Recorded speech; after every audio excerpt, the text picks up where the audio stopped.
আলাইকুম। কুমিল্লা শহরে একটা কাজ করলাম। এই ভাইটার দোকান আছে টঙ্গী বাজারে। তা ওই সূত্র ধরেই কুমিল্লাতে আসা। এই যে দেখতে পাচ্ছেন প্যান্টেক্স ফ্যাশন। যারা টঙ্গীর আশপাশে থাকেন বা যারা টঙ্গীতে থাকেন তারা অবশ্যই প্যান্টেক্স ফ্যাশন চেনেন আশরাফ সেতু মার্কেটে।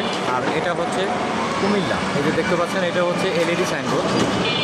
এটা রিসম্যান আগের আপনার রেডিকেল যে আগের দোকানটা ছিল এই নামটাই রাখা হয়েছে। আর পাশে যে দেখেন প্যান্টেক্সের যে লোগোটা এবং সাইনবোর্ড, এটার উপরে একটা সাইনবোর্ড আছে দেখেন। আর এইটা হচ্ছে ওনার দোকানের গেটটা একেবারেই ছোট, যে কারণে যে বিশাল বিশাল দুইটা সাইনবোর্ড এখানে লাগানো হয়েছে।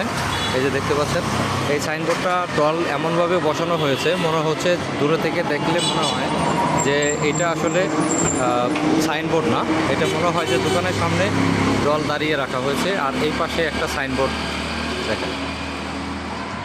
এখানে টোটাল আমরা 4টা সাইনবোর্ডের কাজ করেছি, 5টা সাইনবোর্ডের কাজ করেছি এখানে। দেখতে কিন্তু অসাধারণ। এই যে দেখেন, বিশেষ করে এই সাইনবোর্ডটা সেই লাগছে।